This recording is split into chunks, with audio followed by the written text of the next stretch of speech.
नमस्कार, P3 भारत में एक बार फिर आप सबका स्वागत है। दोस्तों, आपने दिल्ली के नटवरलाल केजरीवाल के तमाम बातें सुनी। अभी उन्होंने ईडी को ये तो स्वीकारा कि मैं आपकी जांच में शामिल होना चाहता हूं। फिर उन्होंने एक शगुफा छोड़ा कि वो वीडियो कॉन्फ्रेंसिंग से आना चाहते हैं और उनकी पार्टी ये प्रचारित करती है कि वो गिरफ्तार किए जा सकते हैं। तो मुझे लगता है कि उनकी पार्टी ने भी स्वीकार कर लिया है कि केजरीवाल ने अपराध किया है शराब नीति में, तो गिरफ्तारी उनकी तय है। तो एक तरह से अपराध कबूल करती जा रही है पार्टी, और उसी क्रम में केजरीवाल ने कर दिया है।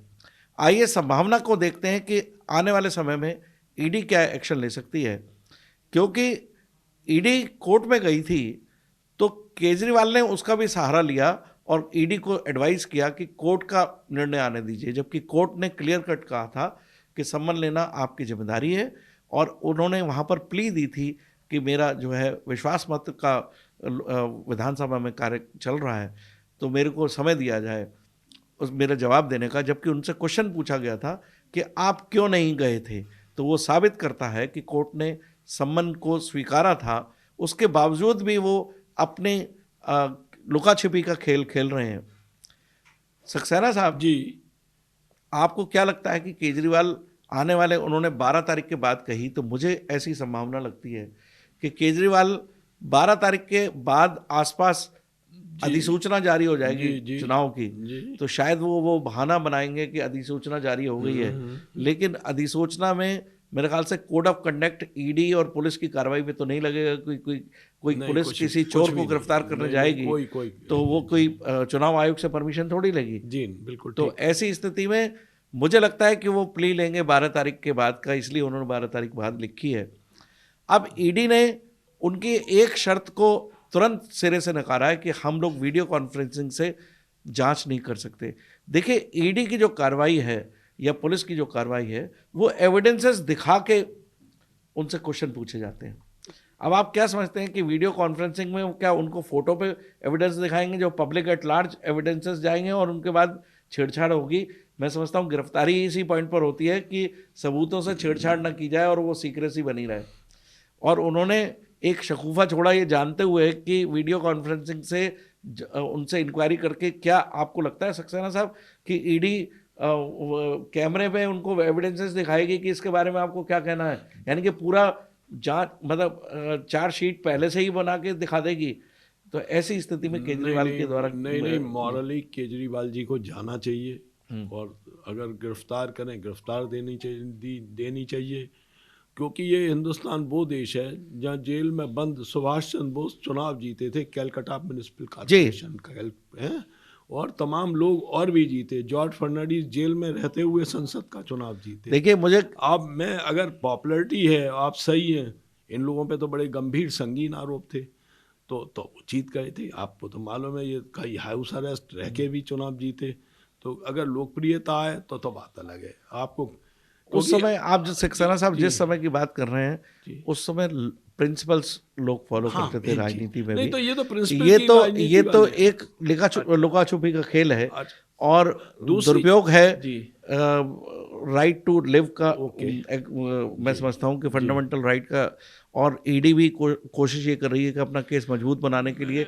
उन्होंने जब कोर्ट की बात कही, तो मुझे ऐसा लगता है दोस्तों, जब केजरीवाल ने 12 तारीख के बाद की बात की गई है, तो ईडी का सम्मन 16 तारीख के बाद आता हुआ नजर आएगा, क्योंकि 16 तारीख को ईडी को और कोर्ट से इंस्ट्रक्शन स्ट्रिक्ट मिल जाएंगे।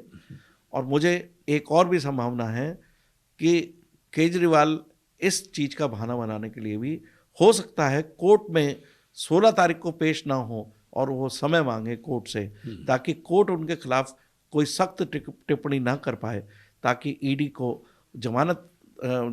जमानत के लिए भी आसानी हो जाए। तो ऐसी स्थिति में केजरीवाल फिर एक गेम खेलेंगे, लेकिन उस गेम का तोड़ करने के लिए ईडी मुझे लगता है 18 तारीख के बाद का नोटिस देगी, क्योंकि 17 तारीख को संडे है।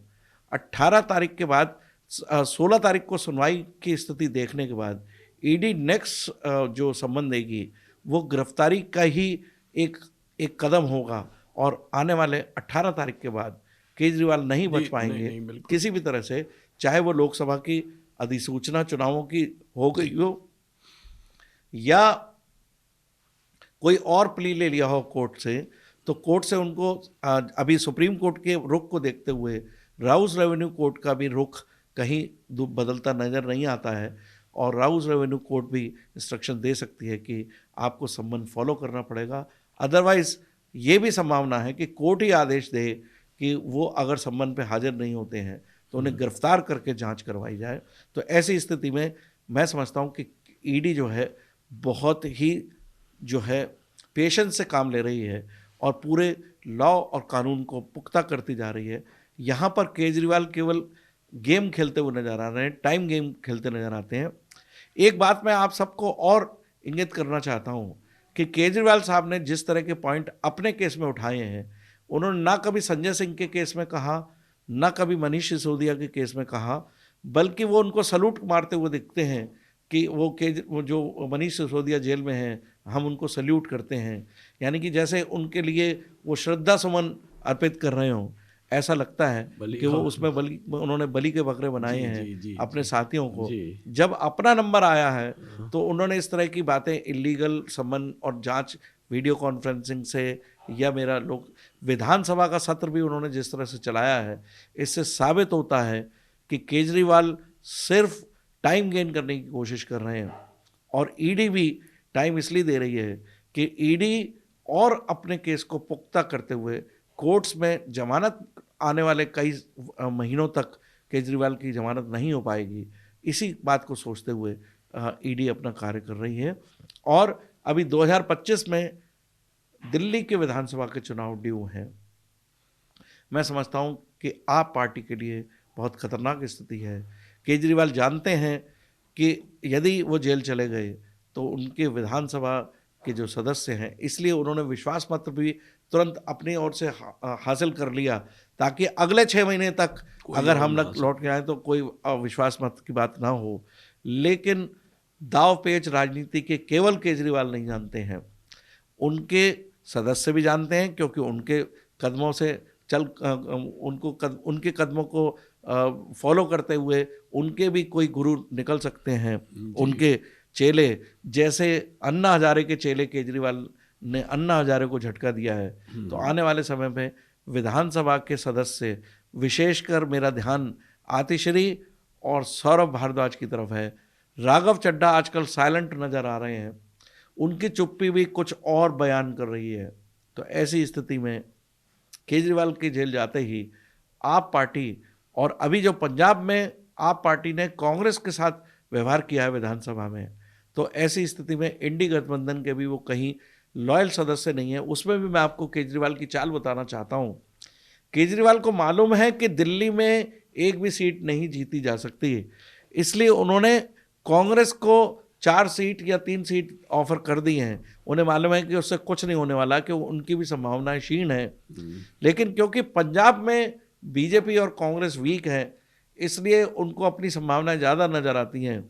तो वो लालच में पंजाब में गठबंधन नहीं कर रहे हैं। तो देखिए किस तरह की चापलूसी और किस तरह की चालाकी का काम है कि पंजाब में तो 5-6 सीट मिल सकती हैं, दिल्ली में तो एक भी सीट नहीं मिल सकती है। तो एक अपना बड़ा बल दिखाया है उन्होंने कांग्रेस को, कि कांग्रेस की सांत्वना ही इसी बात की है कि कम से कम उनको लड़ने के समर्थन मिल जाए।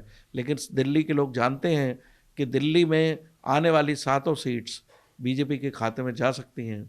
इसी संभावना को ध्यान में रखते हुए केजरीवाल ने फिर शातिराना अंदाजे से कांग्रेस को सीट दिल्ली में देने की कोशिश की है, और पंजाब में देने को तैयार नहीं है, क्योंकि पंजाब में उनको मालूम है कि उनका रूरल एरिया में बहुत सरदारों के, जहाँ संख्या गांव के सरदारों की संख्या ज़्यादा है, वहाँ पर रूरल एरिया में बीजेपी वीक है। तो ऐसी स्थिति में आप जो है रूरल एरिया से ज़्यादा सीट्स जीत सकती है पंजाब में। लेकिन अकाली दल का जब भी गठबंधन हुआ तो वहाँ पर भी पंजाब में बीजेपी लीड करेगी और बीजेपी की सीट्स बढ़ेगी। मैं ये तो नहीं कह सकता कि स्वीप करेगी, लेकिन आप पार्टी को वहाँ नुकसान होगा यदि अकाली दल समर्थन में आ जाए। क्योंकि अकाली दल, मुझे लगता है कि अभी किसान आंदोलन जो रिसेंट था, जिसे दबा दिया गया है, अब 2-4 दिन बाद भूलने के बाद अकाली दल, क्योंकि किसान आंदोलन के साथ जुड़ा हुआ था और उसी आधार पर एनडीए से बाहर गया था, तो एनडीए में ऐन वक्त पे चुनाव में आएगा अकाली दल भी एनडीए का पार्ट बनेगा और ऐसी स्थिति में पंजाब में भी आप पार्टी को चैलेंज एक्सेप्ट करना पड़ेगा। जी धन्यवाद। जी।